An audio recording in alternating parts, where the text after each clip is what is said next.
কামৰূপত অব্যাহত ৰঙা মাটিৰ অবৈধ কলাবেহা।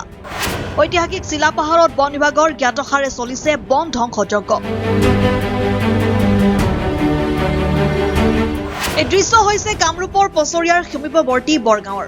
দিনে নিশাই খনন কাৰ্যৰে তহিলং কৰা হৈছে চিলাপাহাৰ। জনৈক ভৱেশ দাস আৰু ৰূপধন দাসৰ নেতৃত্বত স্থানীয় একাংশ বন মাফিয়াই এনেদৰে চলাইছে ৰঙা মাটিৰ অবৈধ বেহা। কাষতে আছে চিলা বনাঞ্চলিক বিষয়াৰ কাৰ্যালয়। সাংবাদিকৰ প্ৰশ্নৰ উত্তৰত অসহায় স্বীকাৰোক্তি বনকৰ্মীৰ। তেওঁলোকে হেনো একো কৰিব নোৱাৰে, উপায় নাই, কিয়নো এই খনন কাৰ্যৰে জড়িত আছে এগৰাকী মৌজাদাৰ। আপোনালোকে মানা কৰিব নালাগিব নেকি? কওকচোন কি অসুবিধা হৈছে আপোনালোকৰ? আপোনালোকৰ ডিপাৰ্টমেণ্টে দৰমহা দিছে, এইবিলাক বন্ধ কৰাবৰ কাৰণে চাব দিছে, আপোনালোকে কিয় কি ডিউটি কৰিব লাগে বুলি সাংবাদিকক প্ৰশ্ন কৰিছে আপুনি? কি নাম আপোনাৰ দাদা? না না, আপোনাৰ নামটো কি? আপুনি সাংবাদিকক উল্টা কৈছে আমি কি কৰিব লাগে, তো আপোনাক কি কৰিব এতিয়া ফৰেষ্ট ডিপাৰ্টমেণ্টে ৰাখিছে? মই আমি কিমান তাতে হাল্লা তৰ্ক কৰি যাই পেলাই মৌজাদাৰৰ ল'ৰাটোৱে নিজে চামিল হৈছিল গম পাইছেনে মাটি কাটাত সহযোগ কৰিছে। আপোনালোকে মৌজাদাৰৰ ল'ৰাটোৰ ওপৰত কেছ ৰেজিষ্টাৰ কৰক, আপোনালোকৰ সেইখিনিতো কেপাচিটি আছে। আপুনি যদি আমাক সোধে আকৌ আমি কি কৰিব লাগে, আমি কি ক'ম আপোনাক? অফিচাৰক জনাইছোঁ যে মৌজাদাৰৰ নিজৰ ল'ৰাটোৱে মাটি কাটাত চামিল হৈছে। এতিয়া তেখেতে নিজে স্বয়ং পাৰ্টীৰ লগত যোগদান হৈছে। হোৱাৰ পিছত আমি অফিচাৰক জনাইছোঁ। তাৰমানে এতিয়া আপোনালোকক সহায় কি কৰিম? আপোনালোকৰ হয়তো একো ৰাস্তা নাই। আমাৰ ৰাস্তা আমি সৰু মানুহ, আমি কি ৰাস্তা? সেইটো একো ৰাস্তা নাই, একো কৰিব নোৱাৰে। উল্লেখ্য যে পূব বংশৰ মৌজাদাৰৰ পুত্ৰগৰাকী জড়িত থকাৰ স্বীকাৰোক্তি বনকৰ্মীৰ। কাৰণ এই চিলা পাহাৰৰ প্ৰায় 14 বিঘা ভূমি ইতিমধ্যে একচনীয়া পট্টালৈ কনভাৰ্ট কৰা হৈছে এই মৌজাদাৰ পৰিয়ালৰ নামত। সেয়ে এতিয়া এই ঐতিহাসিক চিলা পাহাৰৰ পৰিচিত নাম হৈছে মৌজাদাৰ পাহাৰ। পৰোক্ষভাৱে বৰগাঁৱৰ স্থানীয় যুৱকৰে মিলি মৌজাদাৰৰ পৰিয়ালে এইদৰে ধ্বংস কৰিছে ঐতিহাসিক চিলা পাহাৰৰ এটা অংশ। কেনেদৰে চিলা পাহাৰৰ প্ৰায় 14 বিঘা ভূমি মৌজাদাৰ পৰিয়ালে নিজৰ দখললৈ আনিলে সেয়াও অধিক ৰহস্যৰ আৱৰ্তন। পৰৱৰ্তী সময়ত অধিক তথ্য সমৃদ্ধ প্ৰতিবেদন প্ৰকাশ কৰিম আমি। এতিয়া মই য'ত থিয় হৈ আছোঁ এইখন আছে ঐতিহাসিক মৌজাদাৰ পাহাৰ। আজি 50 বছৰ আগৰ পৰাই এই মৌজাদাৰে এইটো মানে মৌজাদাৰ পাহাৰ বুলি কয়। আৰু ইয়াৰ যিজন মৌজাদাৰ জানিব পাৰিছে যে তেওঁৰ নামত এই পাহাৰখন তেওঁ দখল কৰিছে। আকৌ তেওঁক অলপতে SDC অফিচ বা ধৰ মাটিৰ যিটো সেইটো তেওঁলোকে তাৰমানে আবণ্টন দিব বুলি শুনিছোঁ। অলৰেডি বোলে তেওঁ প্ৰিমিয়াম জমা দিছে।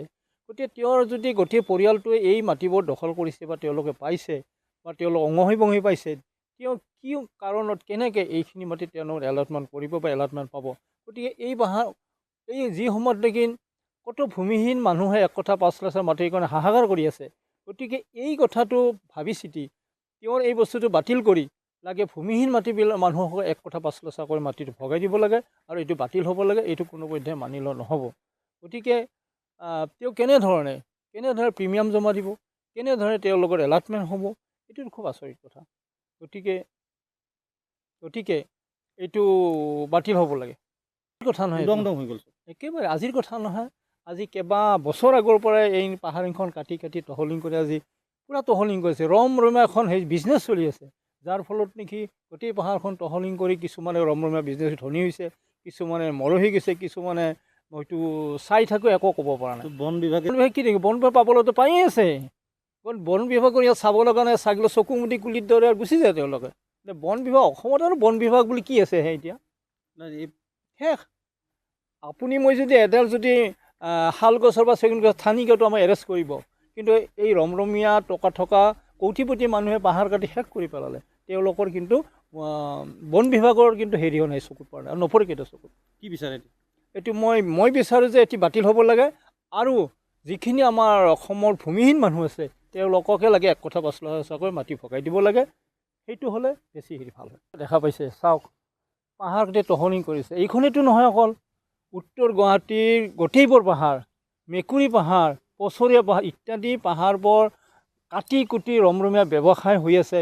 জুবিনদাই কৈ মৰি গ'ল যে আমি প্ৰকৃতিপ্ৰেমী আৰু তেওঁ গছ গছনি ৰোৱাৰ কথা কৈছিল। বিশেষকৈ চাওক স্বয়ং গুৱাহাটীৰ মাজমজিয়াৰে দীঘলী পুখুৰীৰ গাছ কেইডাল কাটি পেলালে আৰু ইয়াত আৰু মনে মনে গাছ কটাৰ কি আৰু হেৰি থাকিব পাৰে। গতিকে এতিয়া আৰু এইটো আৰু বনৰ কথা কৈ প্ৰকৃতিপ্ৰেমীৰ কথা কৈ লাভ নাই আৰু। কাৰণ এই চৰকাৰখনে বা এই বন বিভাগে প্ৰকৃতি প্ৰেমৰ কথা নাভাবে। গাছ কাটি তহলিং কৰক, তেওঁলোক ধনী হ'লে হ'ল। এক শ্ৰেণী ধনী হৈ আছে, এক শ্ৰেণী শেষ হৈ গৈ আছে। গতিকে আপোনাক দেখিছে চাৰিওকাষে চাওকচোন কি কৰিছে, কি কৰি পেলালে। গতিকে এনেকৈ মান্দাকাটা পাহাৰ টকলা কৰি দিয়া একেবাৰে চেষ্টা ক'বলগীয়া জেগাই নাই। মান্দাকাটা পাহাৰ শেষ, ওচৰীয়াও শেষ হ'ব এতিয়া, ইখনটো গেলেই আধা আধি। গতিকে এই মৌজাদাৰ পাহাৰখন ঐতিহাসিক পাহাৰ এইখন, কিন্তু বন বিভাগ জিলা কুলি বন বিভাগ জিলা বিভাগ একো নাই, ডিচি চকুমুদি থাকে। আৰু আপুনি কি বন বিভাগৰ কথা কৈছে হে? দল সংগঠন নাই নেকি? দল সংগঠন বা টকা পালে দল সংগঠন, টকা পালে আছু, টকা পালে আলফা, টকা পালে চব আৰু। News desk report and 24 Assam।